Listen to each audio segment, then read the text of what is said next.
itu bukan lebejan direkam kan musia bahaya guys. Saya bisa haliber kabeh. Nah dibaca ku kiai bisa hiber, dibaca ku kiai bisa deket negara, baca ku haji pendek ngobrus ke sumur. Di jero bulan maulid ulah hese-hese lobakeun maca sholawat ka Kangjeng Nabi Muhammad sallallahu alaihi wasallam. Sabaraha cenah kieu macana 4444. Lamun lobatin 444 opat pikun mah geus kitu mah kolot gitu opat doang. Siapkeun tasbihna maca sholawat nu mana cenah kiai nu urang resep mun jiat resep eta berarti akur nariah nu resep nariah akur henteu cenah teh akur teh mah ibrahimiyah nu sok dipake salat datang ka fil alamin innaka hamidum majid panjang teuing cenah kiai. Sholawat istighotsah salatu wassalamu ala nabiyyina alika wa ya sayyidi rasul agis nisarian bisa eta ge panjang keneh cenah kiai. Sholawat adrikni assalatu wassalamu tuh jangan ngomong neulekeun we kumaha cenah adrik lati-lati. Tah atawa Allahumma sholli ala sayyidina Muhammad wa ala ali sayyidina Muhammad eta bae insyaallah urang ke di akhirat maut di akhirat langsung loba sholawat banget ketempo ku Kangjeng Nabi. Ya Allah ya Rabbi pendek kade cak Kangjeng Nabi kajin cak Kangjeng Nabi sholat teu bagus ya tapi kadeleuna beungeut herang amat ya urut naon di herang ku Kangjeng Nabi ditanya ieu bangunna lain herang sholawat cenah ieu mah ieu herang hutang cenah ieu mah ieu. Nah ieu ya para jamaah kaum muslimin wal muslimat rahimakumullah sabulan mulud ieu sabulan mulud sholawat bae geus ka Kangjeng sholawat bae ka Kangjeng geus sholawatan nu urang resep eueuh hiji jelema ka surga eueuh hiji jelema ka surga tanpa Kangjeng Nabi eueuh hiji jelema diangkat jadi wali tanpa Kangjeng Nabi eueuh jelema diangkat jadi sholih tanpa Kangjeng Nabi. Alam dunia beki keeng loba jalma nu malaweng nu doraka beki anteng kana ibadah temayang. Ma'a kaum muslimin wal muslimat rahimakumullah. Aya hiji lalaki kasep kasep unggal awewe ningali bogoh kasep nu kasep teh Kangjeng Nabi Yusuf Kangjeng Nabi urang Kangjeng Nabi Muhammad sallallahu alaihi wasallam kasep jelema lapar ningali wajah Kangjeng Nabi Yusuf awewe lapar ningali wajah Kangjeng Nabi Yusuf saminggu teu dahar seubeuh urang seubeuh neuleuh haji pendek lapar sabalikna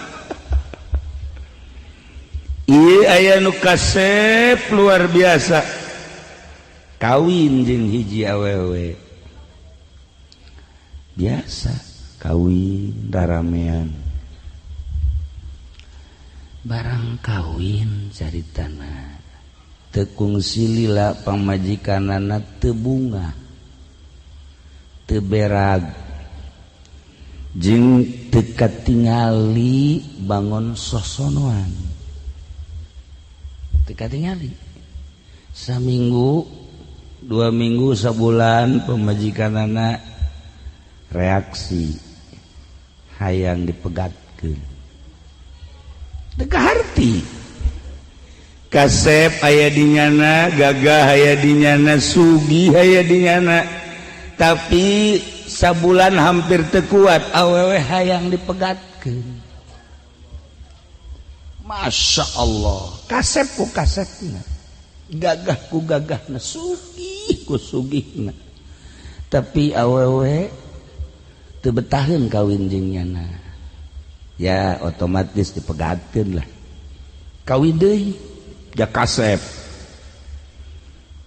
menang sabulan awewe yang dipegatin deui bae teu kaharti pegat ku sabab kasep jeung gagah atuh kawin deui babari kasep gagah sugih atuh babari atuh si eta mah lamun ditinggalkeun ku pamajikanna wallahu alam bisawab da kumaha laguanana coba nah menang sabulan awena tetep hayang pegat deui bae ih masya Allah barang diteliti horenganan teu hudang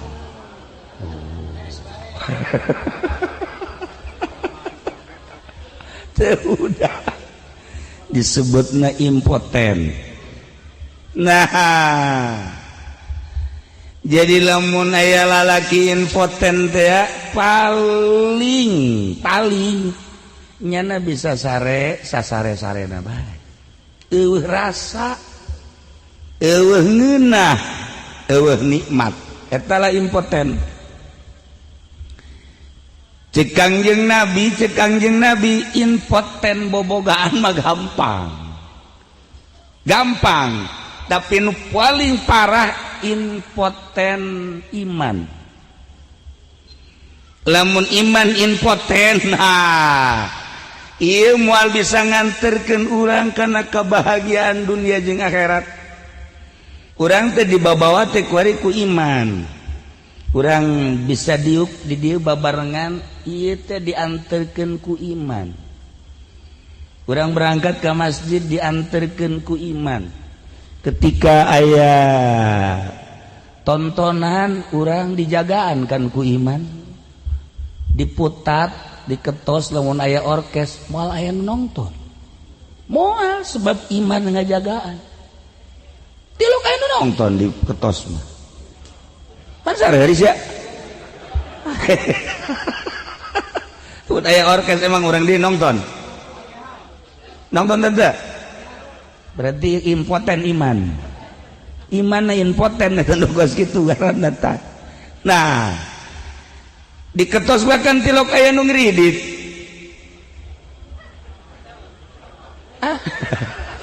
Tilok diketos mah capeun nu endek ngriditkeun ge sebab tilok daekeun. Urang ketos tilok daekeun nu geus paeh mah. Anu hirup mah biasa. Tah, ieu. Lamun masih kene aya anu ngridit impoten ngaranna. Nu dibahayakeun deh ku Kangjeng Nabi nu dikhawatirkeun impoten iman. Impoten bobogaan mah teh malah ka Haji Pendi diurut ku Haji Pendi. Deh. Atuh pokona mah asal datang ke Haji Pendi selesai. Urut sekali teu hudang, dua kali teu hudang, tilu kali dipotong punya. Nah, impoten iman nu bahaya ge. Ya, teu bisa nganterkeun urang kana kanikmatan dunia jeung akhirat. Mantap. Kangjeng Nabi lahir ke alam dunia dek ngabener-benerkeun nu impoten. Wasammihi iza wada'tihi Muhammadan li annahu satuhmadu uqbah. Ngaranan ku anjeun wahai Aminah orok anjeun anak anjeun iza wada'tihi di mana anjeun ngalahirkeun. Ngaranan Muhammad, masyaallah karim. Satuhmadu uqbah bakal terpuji gerage. Mantek di ngaranan lah Muhammad.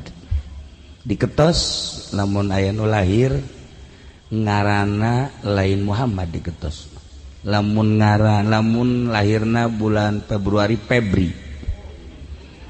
Lamun awewe lahirna Oktober Oktovia. Kolo Peking. Tak iya. Lamun lahirna Desember Desi. Lamun Agustus Agus. Masya Allah. Ngaran. Teu masalah. ngan awalan ku Muhammad Abdullah, Muhammad Agus, Muhammad Supendi, Muhammad urang mana teh Supendi teh? Urang Vietnam Supendi.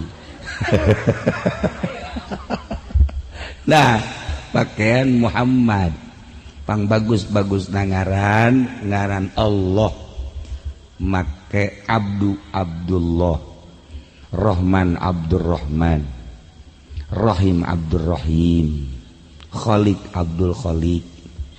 Teh bisa mun Pendi mah Abdul Pendi teu bisa. Jurusan. Nah, make Abdu.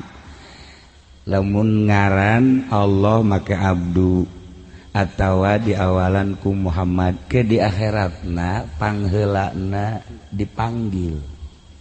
Pangheulana dipanggil.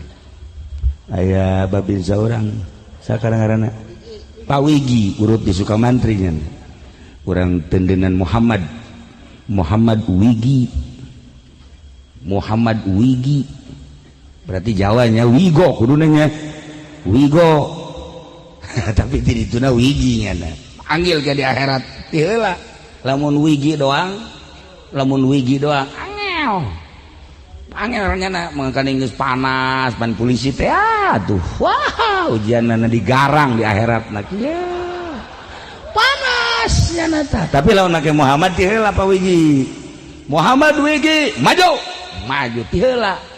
Maksudna mun ka sorga ti heula, ka neraka ti heula. Oh masalah. Daripada nungguan kebal. Nah, sarua Pendi ge. Muhammad Pendi maju.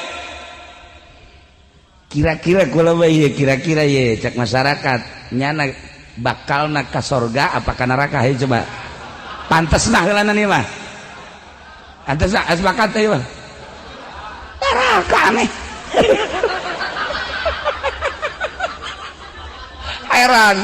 Heran gula ge. Heran kok bisa ka neraka berarti nyaho ka jejeroanna. Teu kudu nanya ka Haji Epi teu kudu. Hanya Haji Epi mah nyahoan jasa ka nyana. Teu kudu mah masyarakat kabehan neraka. Ih, Masya Allah. Tah, cek saha neraka teu panas. Ti dituna. Neraka mah panas kecuali wali-wali Allah. Atuh malah wali lain. Kiai lain panas lah. Nah, wasmihi za wadatihi Muhammadan, ngaranan Muhammad. Manta kabeh urang boga ngaran, boro-boro urang jelema baju aya ngaranan, samping aya ngaranan. Lamun urang barat nyebutkeun apalah artinya sebuah nama. Tapi urang Islam mah justru make ngaran kabeh gitu. Surga aya ngaranan kabeh, neraka aya ngaranan kabeh. Ya Allah ya Rabb. Masjid aya ngaranan, majlis aya ngaranan.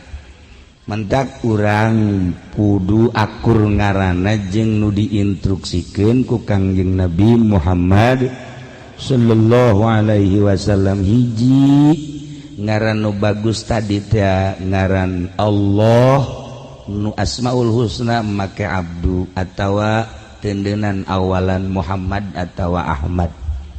Nomor kedua tafaul ke para aulia, para nabi baheula mah masyarakat loba ngaran teh ngaran Musa, Ibrahim, Zulkifli gaya Zulkifli baheula mah aya ngaran. Kuari mah lamun aya nu mentang ngaran ya ka Kiai Uding coba ieu mentang ngaran gula. Oh sia bukan ngaran laki tah we. Lalaki geus lah ngaranna Isa beuh. Mungkin ta masyarakat bung atau Isa man tembung masih Musa mungkin hayang Jeffrey bangsa kari itu tah Freddy tidak kuari baheula atau tafaul ke para aulia Allah, ke para ulama. Nawawi di urang boga ulama, kemudian Maulana Hasanuddin. Nah eta ngaranna tafaul, ulah sambarangan ngangaranan. Gitulah baheula mah ngaran Fatimah loba di urang, ngaran Aminah loba di urang. Tapi ku hari mah teu daekeun. budak teh tadaikeun dibere ngaran nabi tadaikeun ngaran sahabat tadaikeun masyaallah karim nya taya urang geus terkontaminasi komo ka hareupna deui urang kuari bae ge di zaman ayeuna geus lain rarasaan ayeuna nu baheula diketos suci murni bersih putat kitu keneh maksudna teu kacampuran ku bangsa orang-orang asing atuh ayeuna singgil gir orang asing atuh ayeuna pergaulan dan lain-lain sebagainya encan ka hareup ki uding onam nyana geus ngaku sorangan moal kebal deui cek nyana ieu moal kebal deui ye cek itu lain rasaan meureun atuh lain rasaan ya pamajikanna geus teu bogoh ka nyana geus teu bogoh ka pamajikanna cak nyana jadi bogona kanu ngora nyana ge kapan nyana pamajikan teresep tapi neuleuh si embar resep keneh nyana tah balikan deui urang teh ya kuari boga kangjeng turun ke alam dunia ngabener-benerkeun nu infoten iman urang ulah infoten kumaha infoten iman mah sakumaha tadi sanajan geulis ta pamajikan tetep teu ditoel-toel acan sanajan deket ka masjid iman impoten teu daekeun ka masjid sanajan majelis taklim ngejegir di sisi mata iman impoten moal daekeun nya ka majelis moal daekeun Haji Pendi doang anu sering ka masjid mah Haji Pendi mah masyaallah masjid pondok pokoknya terus-terusan di deuleuan bae mana kipas cokot ku jana sering ka masjid tapi kos kitulah laguanana kukula ge ditegur sebab teguran masyarakat kieu cenah sok hajeng Haji Pendi mah mun eta coba panganasehatankeun emang kunaon atuh kipas 3 eueuh kabeh ya Allah akhirnya kula ya kula nanya Haji emang bener kipas dicokot bener kunaon tuh dahar dihadet emang rusak cek nyana tapi kan teu dibalikeun deui datang ka kuari nah ieu impoten ieu nu kitu garana impoten iman ieu kakarak bab syariat urang lamun di syariat impoten iman masyaallah permaksiatan moal kajaga lantaran impoten imanna duit bank terus bae kreditan terus bae aya awewe lain muhrim terus bae impoten ngaranna judi terus bae masyaallah kula sedih sebenarnya mah aku mah sedihna unggal-unggal nu leungit motor lumpatna ka ketos ketos mana ketos mana kan di hikmat aya ilmu lumpatna ka mana ieu ketos deui tatangga Haji Epi kajen kumaha ge ketos tah ieu ketos sarang pemalingan makana polisi bodoh sebenarnya mah tuh bener lupa tak ketos tilok beunang bae apa kerja sama apa naon sih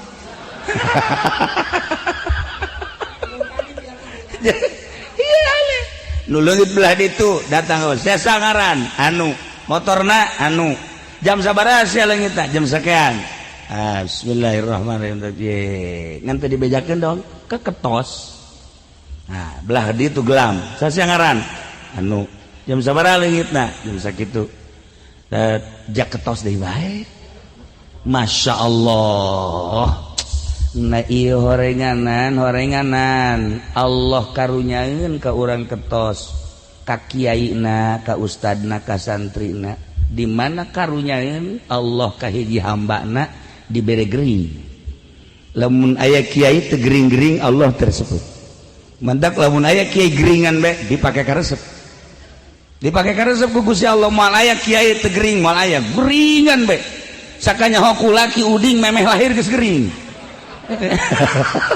aja geus gering kiai mah kos kitu kabeh ge lamun kiai teu gering-gering teu dipake ka resep ku Gusti nah ieu ge sarua ieu lamun aya kiai aya santri aya ustad araman kabeh di lemburna teu kanyahoan hebat teh kiai tapi lamun cel loba nu mabok cel loba nu zina cel loba nu judi robah teu tah hate kiai robah teu hate pemimpin Allah dek nguji ke seseorang, dek nguji dek naikkeun pangkat diuji heula, dek naikkeun pangkat diuji heula, tanpa diuji moal naik pangkat. Eueuh hiji kiai naik pangkat jadi solihin, disolihin jadi wali tanpa ujian moal aya. Tinggal kumaha ketenangan jiwana ka istiqomahanana. Ieu urang mah kuari ku partai bae ku partai ngagilek bae. Pilpres geus gilek bae ngagilek deui urang. Lain bagian kiai pilpres mah. Pilpres mah bagian polisi, bagian TNI sakalian ka neraka jahanam. Oh masalah geus. Kiai aduh, emang neraka atuh nu teu bener mah henteu ngan moal aya ja. Geus teh masa bodoh sia teh mangsia masa bangsa ka ditulus. Nah, ieu maksudna sing lempeng ki uding kurang lempeng sabarang keur eta. Beteungna loba duit pamarentahan nya eta. Anta kukula dicarekan, aduh ieu kumaha kabur pae. Abah heula. Bari geus diseusuhan ku nya kabeh. Bari geus rada nyayan tah. Anta ku wajahna nyai giliran nyai napas kurang. Kajahoan kukula mun aya kiai ngadahar duit pamarentah kadeuleu insyaallah kadeuleu dina naon cenah kiai tarang mah mengkerut tarangna. Urang kudu boga pemerintah tapi urang ulah milu-milu jeung pemerintah hese ta urang kudu boga sebab lamun pemerintah atuh nu nyieun SPP teh saha nu ngabenerkeun SPP teh urun KTP dan lain sebagainya nagara acak-acakan. Tapi urang ulah milu jeung pemerintah ngadukung ngadoakeun ulah milu sakitu urusanana. Wantak ulah ba beuh lamun ditampung bae tampung tah ieu momononna ieu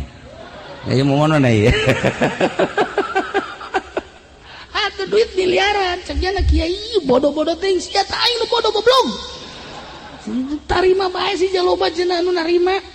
Nah, ieu kakarak pernah dibere ku kula seetik ieu dua jelema ieu. Masyaallah. Subuh jam 7 bae. Subuh jam 7. Hampir-hampir teh salat. Eta dibere seetik doang eta komumun gede asana moal salat-salat nya mah. Tak ieu duit tukos karar itu teh ya, lain paranti jang jelema anu ngembangkeun agama. Mal beres. Mual aya geunah impoten imanna. Nah, nu paling hebat ketika iman urang naik karasa ngeunahna ibadah. Karasa ngeunahna ibadah lamun Kangjeng Nabi nyaritakeun wa qurratu aini fi shalat. Salat teh nikmat kadeuleu Allahna. Haji Pedi mah karunggoni panu kadeuleu. Salat teh karunggoni nu kadeuleu. Ya Allah ya Rabb. Para jamaah kaum muslimin wal muslimat rahimakumullah. Kangjeng Nabi ummi teh artina teu nulis teu maca. Sebab Kangjeng Nabi lamun nulis besi dianggap Quran buatan Kangjeng Nabi. Lamun Kangjeng Nabi maca besi Quran dianggap rangkaian Kangjeng Nabi. Ummi teh lain bodoh teu nulis teu maca. Nu mantap Kangjeng Nabi tara nulis tara maca jeung henteu bae Kangjeng Nabi mah teu perlu. Nu mantak teu perlu kolbu Kangjeng Nabi mah asli teu terkontaminasi. Kolbuna caang deuk nyaritakeun naon Kangjeng Nabi deuk ditanya naon Kangjeng Nabi. Urusan politik ulah ning politik di zaman Kangjeng Nabi. Politik Kangjeng Nabi Isa kumaha, di zaman Kangjeng Nabi Musa kumaha, zaman Kangjeng Nabi Ibrahim kumaha, politik di zaman Kangjeng Nabi Adam alaihissalam, Kangjeng Nabi Nuh. Apal Kangjeng Nabi mah caang hatena. Nanyakan perekonomian ulah perekonomian di zaman Kangjeng, perekonomian memeh Kangjeng santas Kangjeng. Perekonomian tahun 2018 ayeuna geus kabaca ku Kangjeng Nabi. Nu jadi presidenna ku Kangjeng Nabi geus kabaca. Di Indonesia bakal merdeka, presiden pertama Bung Karno, kedua, ketiga, keempat, dan selanjutnya presiden nu bakal ayeuna ku Kangjeng Nabi geus kanyahoan, dibere nyaho wali Allah mah.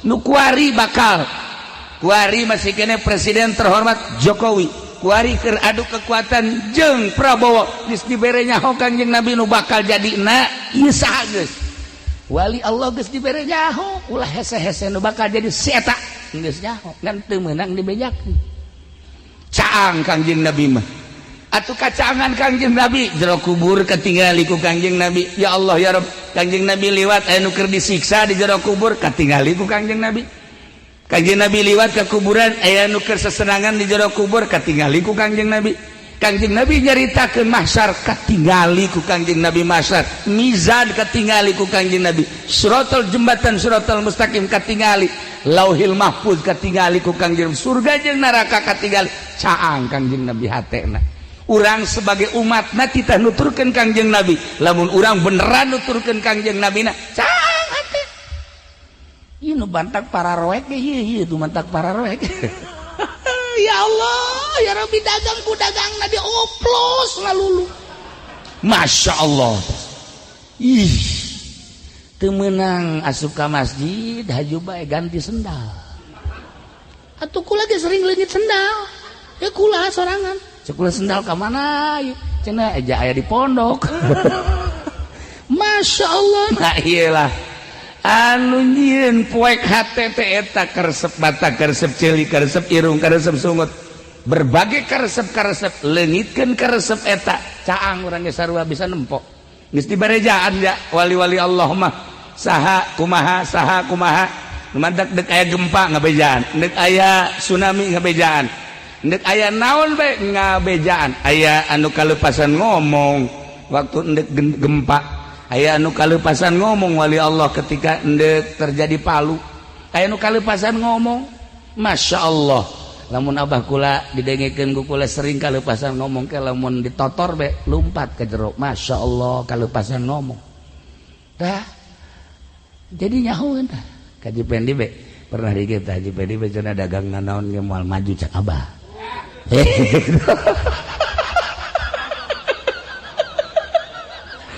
sugi-sugi tiba-tiba omongan abah kanyataan imah sapotong imah atuh batur dagang teh kan meuli mobil meuli tanah nyeun imah kawin deui eta ngaranna maju kan ieu mah kan dagang teh sawah itu dijual mobil dijual imah beak sapotong deuk ku baju bayu bae teh bener tah abah barang bah emang bener ih aju ka jero tah abah datang ka kuari bener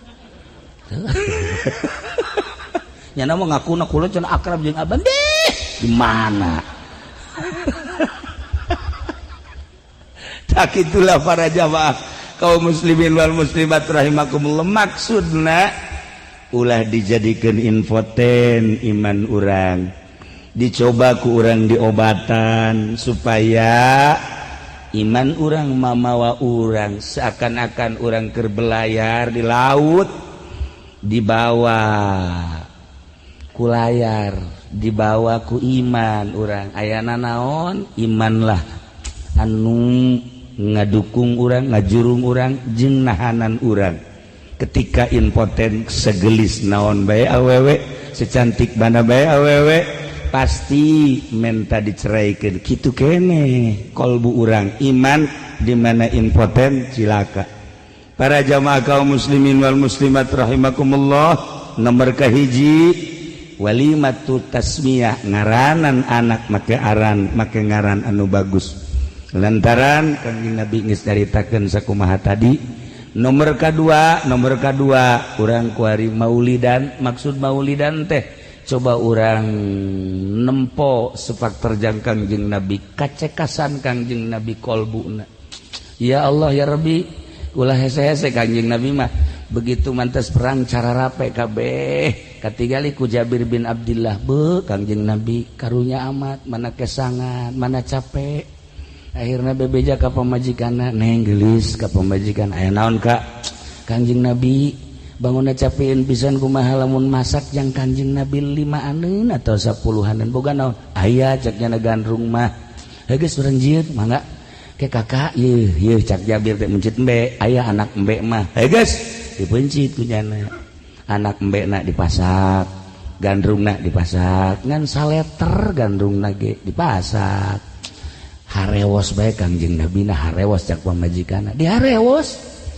Tuhan Rasul pamajikan kula keur masak ulah lobahan-lobahan 10-an bel 5 sampai 10 ngan saleter masakna. Oh insyaallah cek Kanjeng Nabi gara pasak bae langsung udang Kanjeng Nabi. Wahai para sahabat, pamajikan Jabir bin Abdillah keur masak jang urang, hayu urang kadari itu kabehan. Makaning kabehna aya 700 wakilas 1000. Jabir gegeran bae balik ka imah langsung ngonci lawang di kamar kieu bae cak pamajikan kunaon ka? Atuh ieu Kanjeng Nabi cenah bebeja kabehan. Atuh tadi diharewos. Ieu geus kaharewos tapi jala datang-datang ngomong bae titah kabehan. Wah, ieu mah kiamat sugro cek geuning. Aduh, pamajikan geus kieu bae. Masyaallah, nyalahkeun ka salaki emang pamajikan mah kitu bae. Nanaon ge nyalahkeun ka salaki bedarder eta di imah. Tadi ge sarewos. Ci, cek Jabir enggeus. Atuh pan 1000 emang lu kumaha ngagotong imah. Ulah kitu. Ribut pamajikan jeung salaki. Eta ya ti dituna berarti eta. Lamun salaki ribut jeung pamajikan ulah kaget Sidina Ali ge ribut jeung Siti Fatimah. Siti Fatimah teh kapan garwana pamajikanna putri Kangjeng Rasul ribut biasa. Ngan Sidina Ali mah lamun ribut bae ka masjid ngagolel. Aman kan. Asal ribut ka masjid ngagolel. Mantak besi diketos di dieu. Aya nu sok sering di masjid. Nah, eta.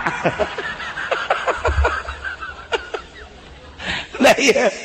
Akhirnya Kanjeng Nabi datang kabeh 1000 jelema ka dina ka imah Jabir bin Abdillah. Jabir geus di kamar kieu bae. Kumaha lalakona, ieu cenah kumaha lalakona, ieu asana beak jeung kastrol-kastrolna cenah.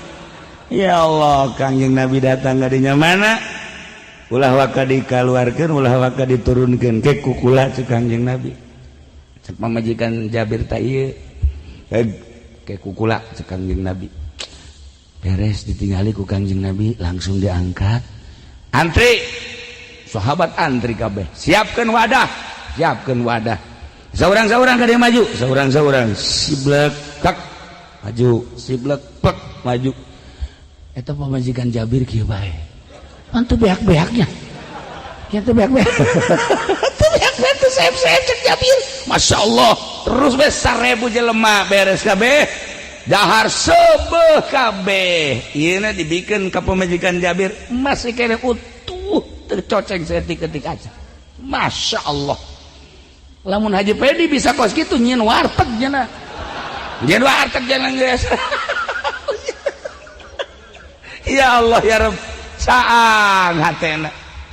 Ulah Kanjeng Nabi heulanan cerita Ki Hairun bae Ki Hairun. Kula anak abah kula Abah Haji Damyati, Abah Haji Manri, putra bapana Romli putra Ki Hairun. Ki Hairun. Hajat. Begitu hajat teter caritana. Tamu loba. Sedengkeun daging kurang. Nah teh Ki Hairun mah langsung ka tukangan imah. Aya tangkal cau dituar ku nyana dicacak dibawa terus ke dapur gegeran semur. Sebet aturan dapur kayak kaget ulah lo ngomong semur langsung disemur biasa le tutupan ngan ke nu mawana kula cek Ki Hairun geus beres tah asak langsung dibawa jadi daging Masya Allah Karim eta bodogol cau dikitu-kitu jadi daging Haji Pedi mah daging dikieu-kieu jadi sagu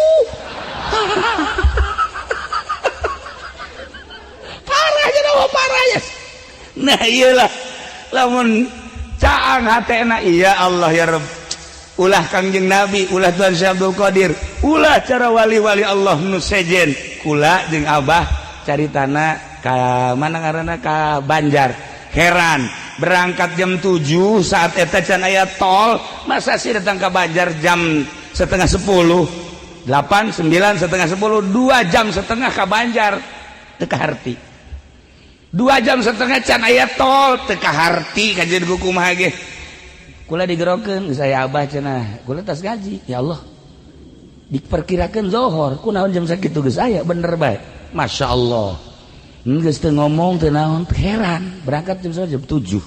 Harita ngaran supirna Sumantri. Naik mobilna mobil sedan beureum. Geus langsung dirinya ke Jogja berangkat ke Jogja tadi nanti pada zuhur ngandahar heula tos dahar langsung berangkat ke Jogja diperkirakan kan di Banjar ke Jogja teh ya 7 sampai 8 jam tapi eta datang ka ditu asar ge encan teu kaharti horeg aya wiridanana la ilaha illallahul jalilul akbar guys beka ditu mah lebejaan direkam kan musia bahaya guys saya bisa haliber kabeh nah dibaca ku kiai bisa hiber dibaca ku kiai bisa deket negara baca ku Haji Pendi ngobrus ka sumur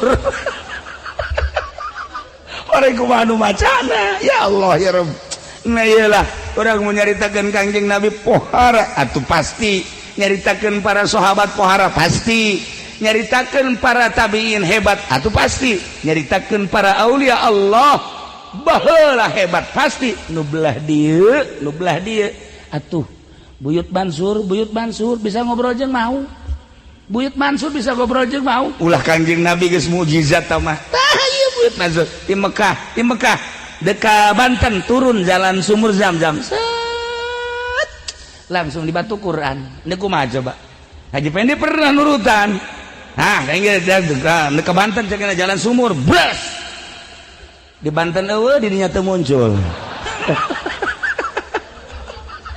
atuh kudu aya babacaanana da ilah para jamaah kaum muslimin wal muslimat rahimakumullah ditembong-tembongkeun ku Gusti Allah jelema nuturkeun ka Kangjeng Nabi geus moal selempang urang lamun nuturkeun Kangjeng Nabi caang hate geus caang hate buka kitab-kitab nu mana bae bakal kabaca bahkan Gus Dur ku caang-caangna hate maca koran teh sakadar sakieu we set balikeun selesai tanya koran nu eta beritana naon bae dibaca kabeh ku Gus Dur Haji Pendi mah maca koran teh cak anakna lagi ngapain bah baca koran waduh mobil terbalik bah atuh bacanya terbalik geus pikun goblok atuh lain tibalik baca geus salah ese jeung nu pikun mah ese masyaallah karim sakalina maca koran pan teu beres nya maca ada berita apa bah cek anakna ini berita mengagetkan cekna emang berita apa rumah sakit di Jakarta kebakaran 5 mayat melarikan diri 5 dokter terbakar hangus masa ini mah heran dokter bisa lompat kebakar mayat lah iya para jamaah kaum muslimin wal muslimat rahimakumullah caangkeun hate jang nyaangkeun hate moal bisa babarengan jeung polisi moal bisa dijamin 150% jeung TNI wah beuki parah jeung pedagang karung wah moal bisa sekolah ti SD datang ke SMA hayang bersih hate tidak ada jalan moal bisa hayang bersih hate kumaha sih supaya ulah impoten iman carana di sekolah moal aya guru sekolahna ge malegpeg nah moal bisa kajian hukum profesor tinggal profesor doktor tinggal doktor kuliah di mana we hayang cangat teh moal bisa cerita tasawuf tinggal tasawuf cuman ilmiah meraktekeun mah moal bisa nah hayang cangat teh mah ieu tah di majelis taklim pesantren mondok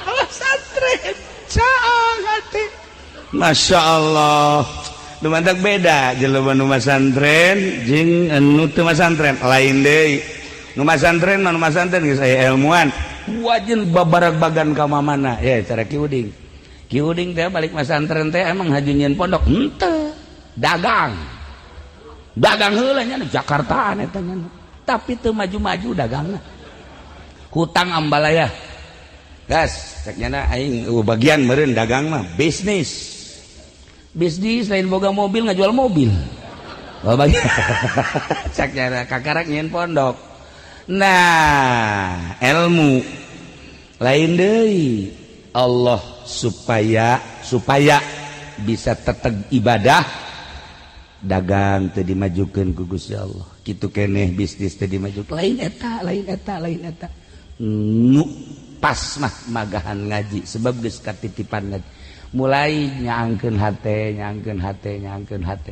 tempat nyaangkeun hate mah di majelis taklim tapi kiaina ulah Ki Golkar mah melegpeg sarua bae cenah PDI waduh sami mawon gua cenah ieu mah PKB deh pada bae ge lah iya oh lame abres iku mah ora beres ulah nu lempeng hiji be Allah lain anti tapi ngadoakeun Allah lempeng hati ulah aya terkontaminasi hiji be Allah tiba heula waliullah seperti eta mentak waliullah mah tilok sare ti peuting teh sebab naon merenungkeun beuh batur nu keur dansa batur nu keur mabok batur nu keur zina di hotel di bar nightclub dan lain sebagainya Gusti abdi teh jadi tumbal Gusti ulah disiksa eta jelema nu keur maksiat teh Gusti keun bae abdi nu hudang ti peuting waliullah neuk kumaha teu berat teh jeung teu capena emang jadi wali teh capek sebab naon ngadoa lain jang dirina apaleun loba nu maksiat teh tengah peuting nyahoeun loba anu maksiat tengah peuting emang teu nyaho sebab loba nu laporan asa teu kudu dibejakeun tapi ngadoa ka Gusti Allah ulah disiksa Gusti nu maksiat teh ulah disiksa Gusti cukup abdi anu mentang mata tengah peuting tadarru ka Gusti seperti eta waliullah ngalengis batin urang lamun nyaritakeun wali kunaon eta bersih hate mentak waliullah hayang 100 tahun bae Gusti abdi teh hirup endek naon maneh abdi mah endek cicing di tempat-tempat jelema anu marasiat saat-saat batur poho ka Allah jutaan manusia poho ka Allah abdi nu inget ka Gusti hiji we abdi Gusti tingali abdi tah kitulah para aulia Allah cacak-cacak ayeuna di Jakarta mun eueuh nu kitu Banten mun eueuh nu kitu Indonesia mun eueuh nu kitu wallahu a'lam geus dipepelingan ku ayat teu paham teu ngarti dipepelingan ku hadis kitu keneh dipepelingan ku berbagai mauizah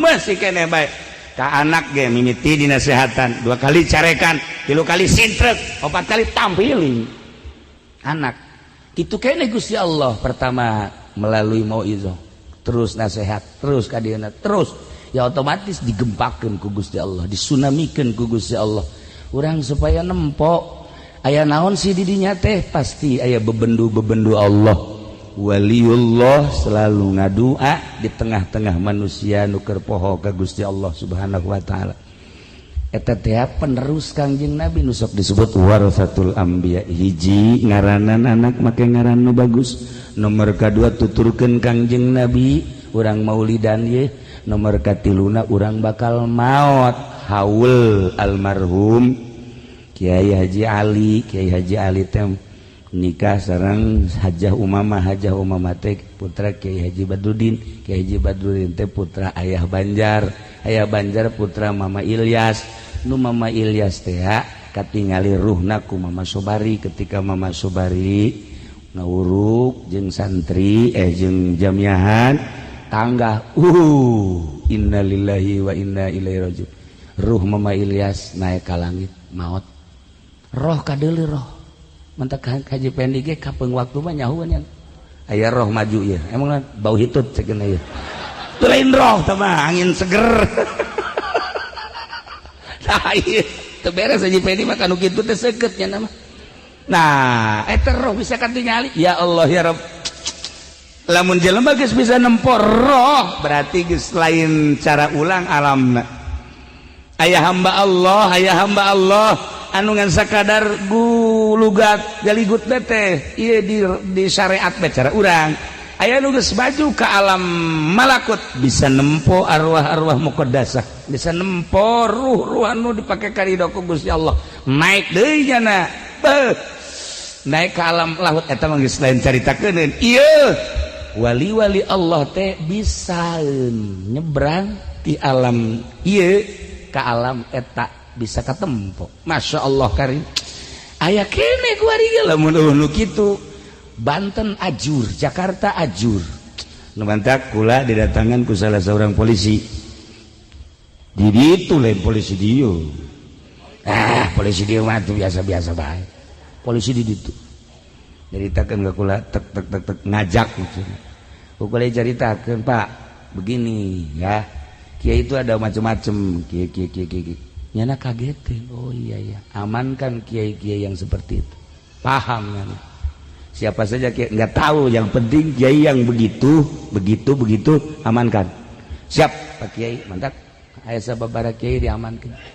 Nyahoeun nyana. Gitulah para jamaah kaum muslimin wal muslimat rahimakumullah, urang ge tetep bakal maot sakumaha nu dihaolan ku urang ayeuna ngan nu pantes ti heula maot nu ngora banu kolot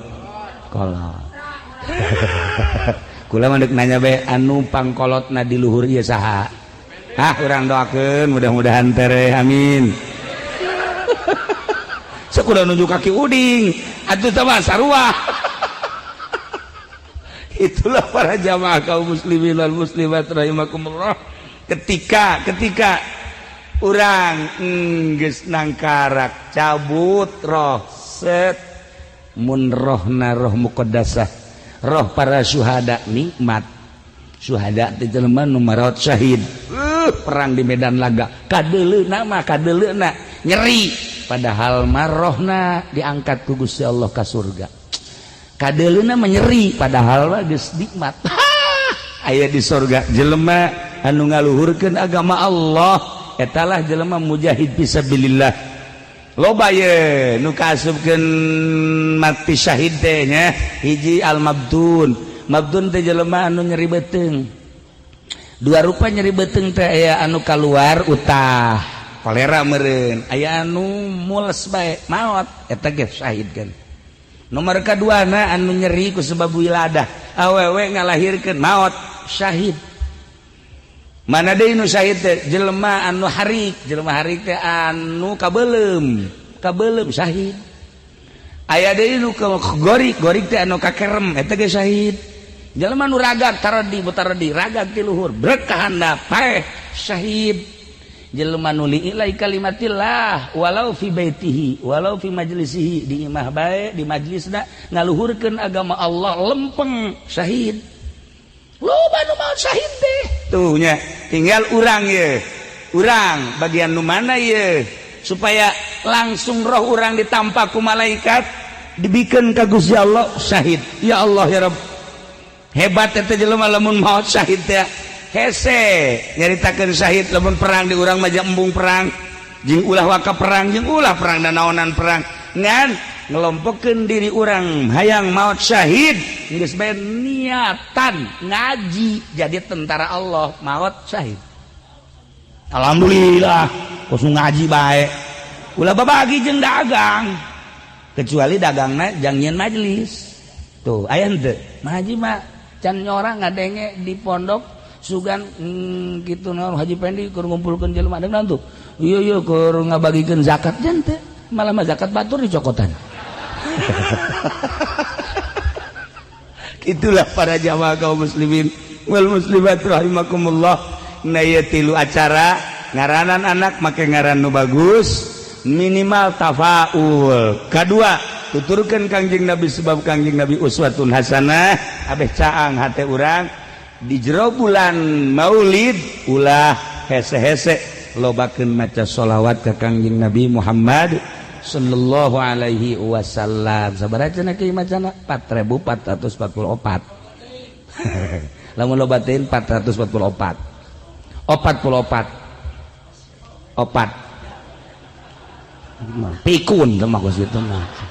Kolot kitu opat doang.